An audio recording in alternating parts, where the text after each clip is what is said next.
Tuhan, terima kasih pagi hari ini kami mau dengar kebenaran firman Tuhan, berbicaralah buat setiap kami secara praktis dan sederhana supaya kami dapat menangkap kebenaran firman Tuhan, dapat kami praktikkan dalam kehidupan kami sehari-hari. Tidak hanya sekedar menjadi informasi atau pengetahuan, namun benar-benar menjadi kehidupan buat setiap kami yang mendengarkan dan melakukan kebenaran firman.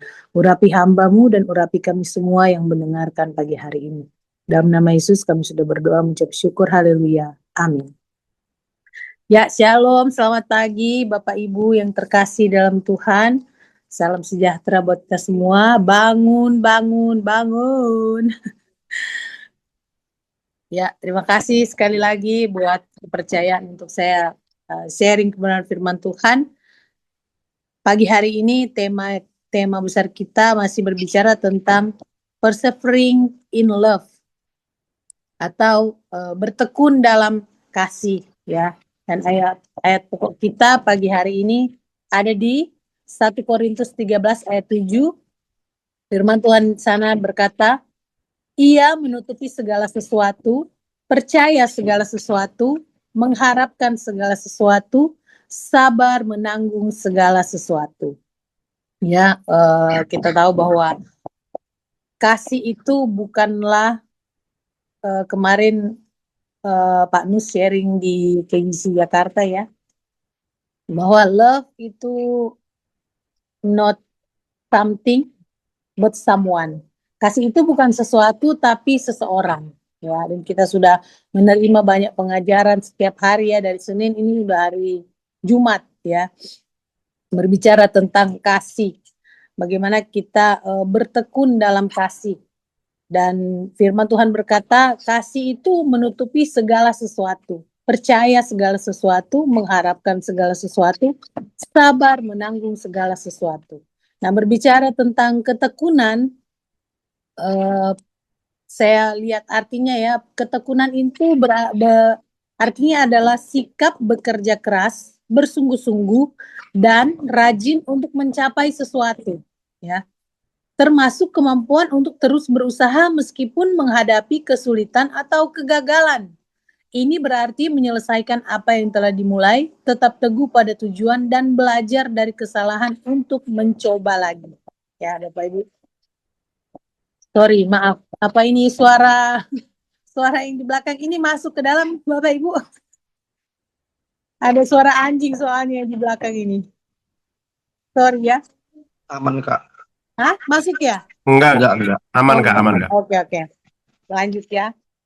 Nah, jadi dikatakan kita harus bertekun dalam kasih ya. Arti ketekunan tadi sudah saya jelaskan bahwa sikap yang bekerja keras, bersungguh-sungguh, dan rajin untuk mencapai sesuatu.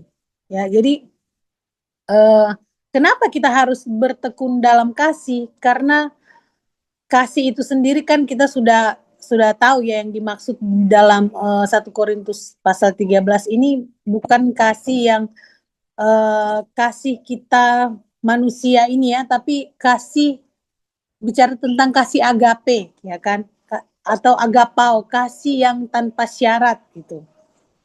Dan kasih ini merupakan kita sebagai warga kerajaan ya. Kita percaya bahwa kita adalah warga kerajaan sorga, hidup kita sudah ditebus dan diselamatkan oleh Tuhan sendiri. Kasih ini adalah budaya kerajaan sorga ya. Budaya kerajaan sorga. Dikatakan bahwa kasih adalah inti dari ajaran Kristus. Kasih adalah hukum tertinggi dalam ajaran Yesus. Kasih kepada Tuhan maupun kasih kepada sesama seperti diri sendiri. Kasih tidak hanya sebuah perasaan, tapi tindakan yang nyata, yang tercermin dalam kesabaran, kebaikan, dan sikap yang tidak menghakimi, terutama ketika menghadapi kesulitan atau orang lain yang bertindak kasar. Ya, ternyata kenapa kita harus bertekun dalam kasih? Karena sebagai warga kerajaan, kasih ini adalah budaya kerajaan sorga. Amin, Bapak Ibu. Dan kalau kita baca ya di 1 Korintus 13 ini dari ayat 1 sampai ayat 13, saya nggak baca di sini lagi, tapi dikatakan bahwa firman Tuhan berkata kasih itu dibilang bahwa sekalipun kita dapat berkata-kata dalam semua bahasa ya di 1 Korintus 13 ayat 1 sampai 7, tapi kalau kita tidak memiliki kasih, kita sama dengan gong yang berkumandang dan canang yang gemerincing. Dan kalaupun kita memberi diri untuk dibakar sekalipun ya, wah ekstrim ya ini ya. Tapi kalau kita tidak memiliki kasih, itu sama sekali tidak berarti. Dan firman Tuhan berkata bahwa kasih itu sabar, kasih itu murah hati, ia tidak cemburu, ia tidak memegahkan diri dan tidak sombong. Ia tidak melakukan yang tidak sopan dan tidak mencari keuntungan diri sendiri. Ia tidak pemarah dan tidak menyimpan kesalahan orang lain. Ia tidak bersuka cita karena ketidakadilan, tetapi ia bersuka cita karena kebenaran. Jadi sekali lagi bahwa kalau kita berkata bahwa kita ini warga kerajaan, kita memiliki kasih, mari tunjukkan buah-buahnya. Amin Bapak Ibu. Apa itu buah-buahnya? Nah itu sabar, murah hati. Nah, banyak kali kita jujur aja ya kan, kita sering mengalami yang namanya problem emosi, kurang sabar, baik di rumah tangga maupun di jalan ya Bapak Ibu, apalagi Bapak-bapak kan kalau pagi-pagi di Jakarta ini terkenal dengan macet yang nggak bisa diprediksi. Begitu ngalamin disalip orang di jalan bisa langsung emosi gitu ya. Jadi pagi hari ini firman Tuhan mengingatkan kita sebagai warga kerajaan, kita harus menunjukkan kasih sebagai budaya ya kan, yaitu sabar, murah hati, tidak cemburu ya. Ia tidak memegahkan diri dan tidak sombong. Dan firman Tuhan katakan tidak melakukan yang tidak sopan dan tidak mencari keuntungan diri sendiri. Ia tidak pemarah dan tidak menyimpan kesalahan orang lain. Mari kita cek and recheck diri kita ya. Apakah poin-poin ini sudah ada di dalam kita semua ini? Yang pasti kita semua masih on proses ya kan, dan kita percaya bahwa dalam proses ini kita ngalamin progres. Setuju Bapak Ibu? Nah di 1 Korintus 13 ayat 13 firman Tuhan di sana berkata bahwa demikianlah tinggal ketiga hal ini, iman, pengharapan dan kasih, dan yang paling besar di antaranya ialah kasih ya. Di 1 Korintus 13 ayat 8 bagian A-nya saja firman Tuhan berkata, kasih itu tidak berkesudahan. Ya, kenapa kita harus bertekun dalam kasih? Karena mengasihi tidak hanya sekali, amin Bapak Ibu, tapi mengasihi itu terus-menerus setiap hari selama kita hidup. Itu sebabnya dibutuhkan ketekunan, tekun dalam mengasihi. Firman Tuhan bilang, kasih itu tidak berkesudahan ya. Jadi setiap hari kita ngalamin yang namanya ujian kasih. Setuju Bapak Ibu? Dan firman Tuhan berkata di Matius 24 ayat 12, kenapa kita harus bertekun dalam kasih? Karena firman Tuhan katakan makin bertambahnya kedurhakaan, maka kasih kebanyakan orang akan menjadi dingin. Kita berdoa supaya kita yang ada di KJP ini tidak masuk dalam golongan kebanyakan orang. Amin. Firman Tuhan katakan karena bertambahnya kedurhakaan. Ya, akhir zaman ini kita tahu bahwa orang-orang yang hidup di akhir zaman ini adalah orang-orang yang dikatakan bahwa mencintai diri sendiri ya, tidak peduli dengan sesama ya kan. Dan firman Tuhan bilang menjadi hamba uang. Nah, di sini diingatkan kembali bahwa karena makin bertambahnya kedurhakaan, maka kasih kebanyakan orang akan menjadi dingin. Ya, sekali lagi jangan kita masuk dalam kebanyakan orang ini ya. Kenapa kasih bisa menjadi dingin? Nah, ini ada kebutuhan dasar manusia ya. Yang pertama itu setiap kita manusia butuh yang namanya bernilai, rasa bernilai ya. Di sini dihargai gitu. Yang kedua butuh yang namanya dihormati, butuh yang namanya disetujui gitu ya.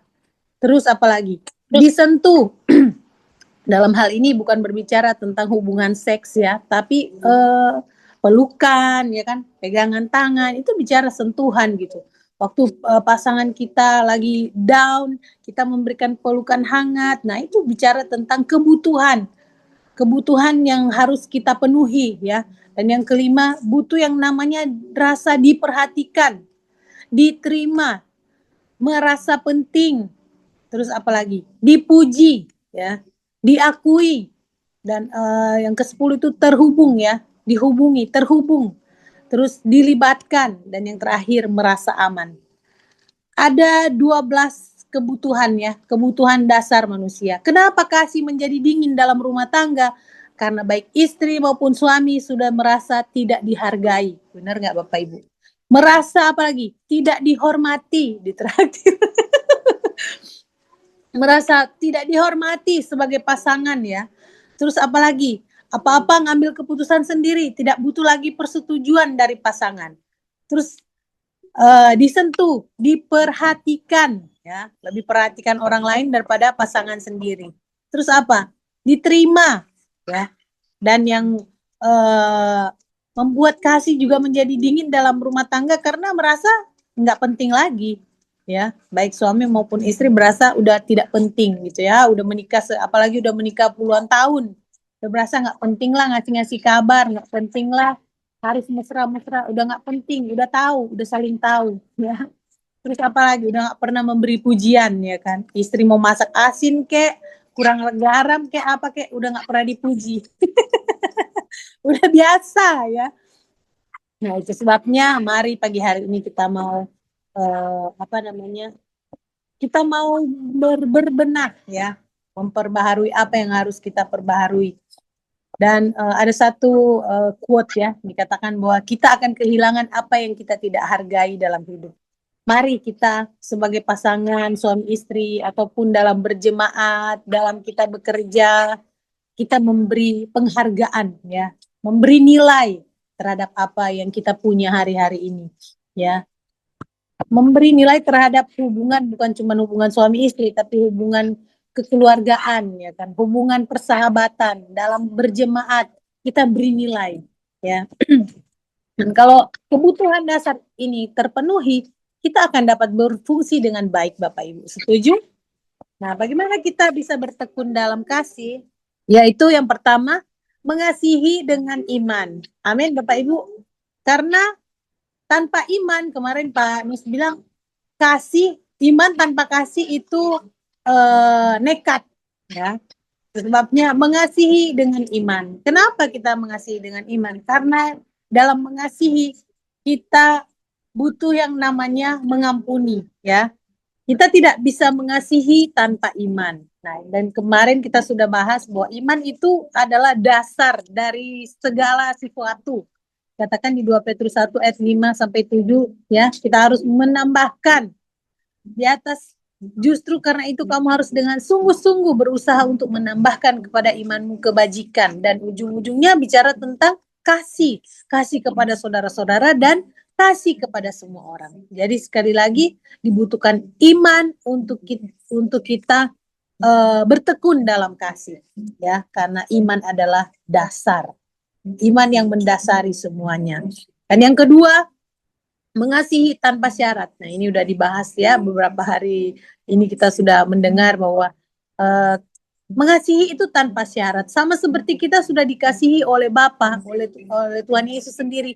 Kasih yang tanpa syarat. Kasih yang bukan sebab akibat ya, tetapi kasih yang sekalipun, walaupun kita kita dijahatin, kita disakiti, kita dihianati orang, tapi kita harus terus belajar untuk mempraktekkan kasih.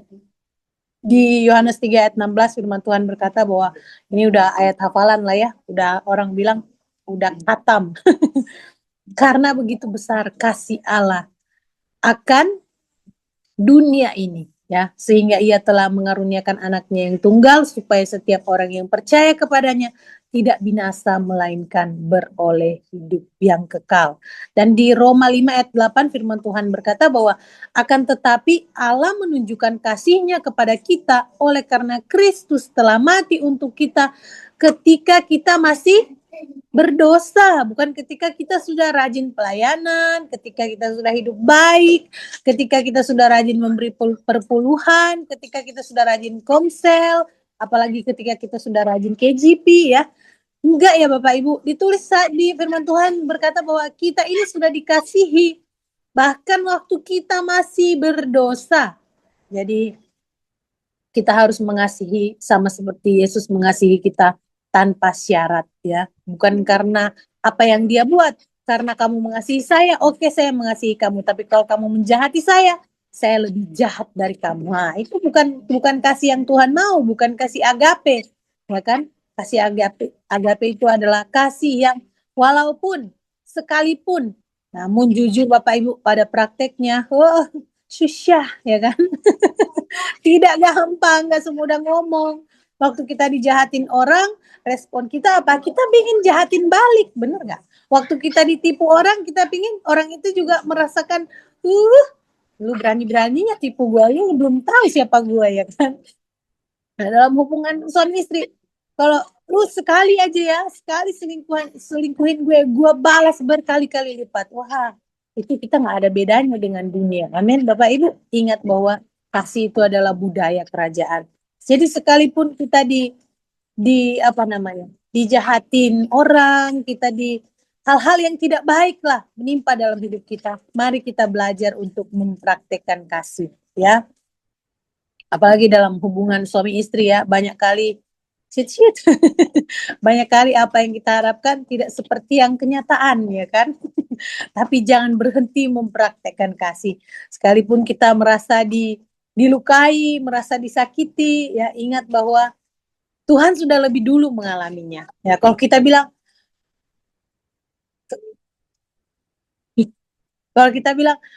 aduh saya udah disakiti, udah berkali-kali Bu Mita. Saya sudah ngalamin dikhianati sama pasangan berkali-kali. Bu Mita nggak tahu sih rasanya kayak apa. Ya. Tuhan nggak tahu sih rasanya kayak apa dikhianati, dimaafkan, dikhianati lagi, dimaafkan lagi. Terus bertingkah lagi. Nggak tahu sih kayak apa rasanya. Justru karena Tuhan tahu, amin. Justru karena Tuhan tahu rasa sakitnya kayak apa. Tuhan mau kita terlepas dari rasa sakit itu. Dengan apa? Melepaskan pengampunan. Supaya kita juga terlepas. Amin. Firman Tuhan bilang kan, apa yang kita ikat di bumi terikat di sorga. Apa yang kita lepaskan di bumi terlepas di sorga. Jadi mari kita mau terus belajar untuk mengasihi tanpa syarat ya. Setuju ya Bapak Ibu ya? Harus berapa kali? Ratusan. Sekali lagi kalau cuma mempraktekkan kasih cuma sekali, tidak dibutuhkan yang namanya ketekunan. Ataupun cuma 2 kali, 3 kali ya, ini udah ada di batas kesabaran. 3 kali. 3 kali nggak bertobat lagi sudah baik. Nggak seperti itu ya kan? Dan kemarin Pak Sulis juga udah bilang ya, apa lagunya mengasihi, gimana sih? Saya jadi lupa. Oh, kalau kau benar-benar sayang padaku, kalau kau benar-benar cinta, cinta itu bukanlah main-mainan. Nah, pokoknya itulah ya. Cinta tuh, kasih itu bukan cuma sekedar kata-kata, ya kan? Tapi tindakan, tindakan yang nyata, ya. Yang ketiga adalah mengasihi adalah perintah, ya. Setuju Bapak Ibu? Dikatakan bahwa love each other is a law, adalah hukum ya. Mengasihi itu perintah atau hukum. Kalau kita tidak melakukan, kita akan menerima hukumannya. Ya, di Yohanes 13 ayat 34 firman Tuhan berkata, "Aku memberikan perintah baru kepada kamu yaitu supaya kamu saling mengasihi. Sama seperti aku telah mengasihi kamu, demikian pula kamu harus saling mengasihi." Amin. Kasih itu adalah perintah yang baru kata firman Tuhan. Karena hukum Taurat kan bilang kan, mata ganti mata, gigi ganti gigi, tapi hukum yang baru yang Tuhan bawa adalah kasih, berdoa buat musuh. Oh, tidak gampang itu ya kan Bapak Ibu. Tidak gampang ya kan, itu sebabnya mengasihi butuh iman. Karena untuk mengasihi sesama yang berbuat baik sama kita itu mudah, dengan mudah. Tapi untuk mengasihi orang yang berbuat jahat sama kita, oh itu sulit ya Bapak Ibu ya. Tapi kita harus melakukan karena dikatakan bahwa kasih ini adalah perintah baru. Perintah yang harus kita lakukan. Waktu kita menemukan alasan untuk mengasihi, sebenarnya disitulah kita gagal mengasihi ya. Amin Bapak Ibu. Itu sebabnya firman Tuhan mau kita mengasihi tanpa syarat. Karena waktu kita menemukan alasan untuk mengasihi, disitulah kita gagal mengasihi. Waktu saya menemukan, oh iya ya, saya mengasihi suami saya. Kenapa? Karena dia mengasihi saya. Karena dia baik sama saya. Karena saya tidak pernah diselingkuhi. Karena suami saya tidak kasar. Tapi begitu hal-hal yang sebaliknya dia lakukan, nah itulah kasih menjadi dingin. Ya, kenapa? Karena ada alasan di balik kita mengasihi. Itu sebabnya pagi hari ini firman Tuhan mengajak kepada kita untuk jangan mengasihi, jangan karena sebab akibat, tapi seperti kasih yang Yesus berikan, kasih agape. Amin. Bahkan dia memberikan nyawanya untuk kita semua. Dan yang di Matius 22 ayat 37 dikatakan bahwa jawab Yesus kepadanya, kasihilah Tuhan Allahmu dengan segenap hatimu, dengan segenap jiwamu, dan dengan segenap akal budimu. Itulah hukum yang terutama dan yang pertama.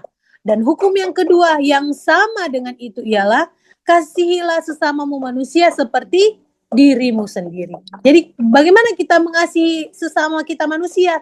Kasihi dulu diri kita sendiri, ya kan?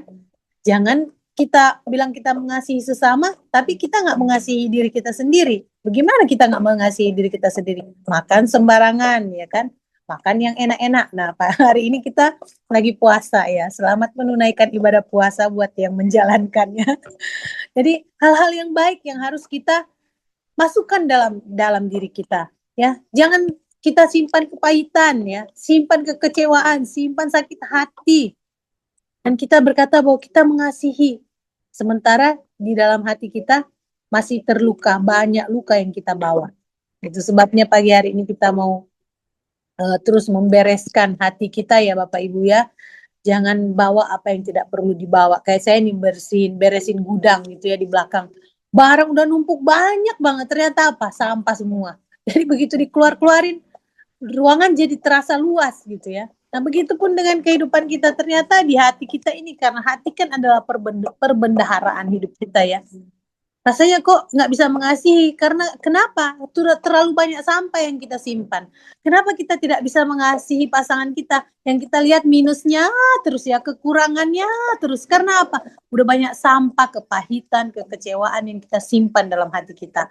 Jadi kita mau bertobat. Amin. Bapak Ibu, saya juga harus bertobat ya. Banyak-banyak bertobat. Firman Tuhan bilang, kita harus bertobat setiap hari waktu kita dengar firman Tuhan ya. Setiap pagi kita dengar firman Tuhan dan kita mau terus membenahi diri kita ya. Bertobat dari cara yang salah supaya berkat Tuhan itu tidak terhalang dalam kehidupan kita. Amin Bapak Ibu. Ya. Ataupun kita berkata bahwa kita mengasihi Tuhan dengan segenap hati, sementara orang yang di depan mata kita benci. Orang yang melakukan kesalahan sama kita sampai bertahun-tahun, sampai orangnya udah mati, nggak kita ampuni. Terlalu sakit yang dia lakukan, jadi saya tidak bisa mengampuni. Wah, berarti firman Tuhan katakan kalau kita mengaku kita mengasihi Tuhan, tapi kita membenci sesama, kita adalah pendusta. Ya, Bapak Ibu. Kenapa nggak bisa mengampuni? Karena apa yang dia lakukan terlalu berat, terlalu menyayat-nyayat. Aduh, kalau saya ingat dulu-dulu. Makanya dikatakan jangan ingat yang dulu-dulu ya. Masa lalu, biarlah masa lalu. Jangan kau ungkit-ungkit lagi. Nah, masalahnya kita ini suka mengungkit-ungkit. Apalagi ibu-ibu ya. Setuju dengan saya ibu-ibu? Kasih reaksinya. Ya, terlalu banyak yang kita simpan gitu ya. Itu sebabnya kita nggak bisa mengasihi. Bahkan bukan cuma sebagai jemaat biasa, hamba Tuhan juga ada yang kayak begitu Bapak Ibu. Dan lebih parahnya lagi, gembala ya. Saya nggak bisa ikut rapat kalau ada si A, ada si B. Gitu. Dan masalahnya bukan cuma satu gembala yang bermasalah sama dia. Gitu ya kan, inisialnya nggak usah dibilang. Ya. Menyimpan kebencian, menyimpan kepahitan, ataupun kita berdamai, tapi saya sudah tidak mau lagi duduk bersama dengan dia, saya sudah tidak mau lagi gaul-gaul dengan dia. Itu kasih yang bersyarat ya. Jadi sekali lagi firman Tuhan katakan kalau kita mengasihi Tuhan, kita mengasihi sesama. Bagaimana kita mengasihi sesama? Seperti kita mengasihi diri kita sendiri ya kan. Kita nggak mungkin diri kita sendiri kita sengaja untuk menyakiti ya. Sengaja lari-lari di depan rumah dan masuk ke dalam got biar pecah kepala ya. biar pecah bibir kan enggak ya Bapak Ibu ya. Itu tindakan yang konyol. Itu sebabnya firman Tuhan bilang kalau kita bilang kita mengasihi Tuhan tapi kita membenci sesama, kita adalah pendusta. Ya. Bertobat ya ibu-ibu ya, jangan bilang mengasihi Tuhan tapi kita membenci suami kita. Waduh. Oke? Ya. Dikatakan bahwa perintah Tuhan itu tidak berat. Amin. Katakan sekali lagi, perintah Tuhan itu tidak berat. Kita aja yang mikirnya berat, di hati berat gitu. Firman Tuhan katakan di 1 Yohanes 5 ayat 3, sebab inilah kasih kepada Allah. Inilah kasih kepada Allah, yaitu bahwa kita menuruti perintah-perintahnya. Dan kabar baiknya adalah perintah-perintahnya itu tidak berat. Amin. Katakan tidak berat. Ringan ya, kok kita udah mikirnya berat bener mau jalaninya berat gitu, berat banget gitu, sulit banget jadinya. Tapi kalau kita kembali kepada firman Tuhan bahwa perintah-perintah Tuhan itu tidak berat, itu sebabnya kita mau bertekun dalam kasih. Amin Bapak Ibu. Nah, kasih yang sejati adalah tidak menyerah ketika situasi menjadi sulit. Amin. Sebaliknya, kasih ini menjadi sumber kekuatan untuk memikul beban, percaya, berharap, dan bertahan dalam segala hal. Ya, sekali lagi kita butuh ketekunan untuk kita mempraktekkan kasih. Kenapa? Karena praktek kasih itu nggak cuma sekali, tapi selama kita hidup, kita akan terus mempraktekkan kasih. Di Kolose pasal yang ketiga ayat yang ke-14, firman Tuhan berkata, dan di atas semuanya itu, kenakanlah kasih sebagai pengikat yang mempersatukan dan menyempurnakan. Amin Bapak Ibu. Kenakan kasih. Sama seperti kita mengenakan pakaian ini nih. Kalau kita nggak pakai baju berarti kita telenji ya Bapak Ibu ya. Itu sebabnya kalau kita tidak mengenakan kasih berarti kita adalah pendusta ya. Kasih harus dikenakan. Karena apa? Dengan kita mengenakan kasih, firman Tuhan katakan kasih sebagai pengikat yang mempersatukan dan yang menyempurnakan. Amin Bapak Ibu. Mari kita sharingkan apa yang membuat kita gagal melakukan perintah Tuhan dalam hal mengasihi. Ya, kita mau masuk ke breakout room kita masing-masing. Mari kita berdoa. Tuhan, terima kasih pagi hari ini hamba sudah selesai menyampaikan firman Tuhan. Biarlah firman ini boleh menjadi kekuatan, menjadi kehidupan dalam kehidupan kami. Dan kami dapat melakukan apa yang firman perintahkan untuk kami lakukan. Kami akan masuk ke breakout room kami masing-masing. Kami mau sharing, biarlah Tuhan pimpin. Dan semua yang sudah melayani pagi hari ini, kami percaya kami sudah diberkati oleh Tuhan. Ini doa kami Tuhan dalam nama Yesus. Haleluya. Amin.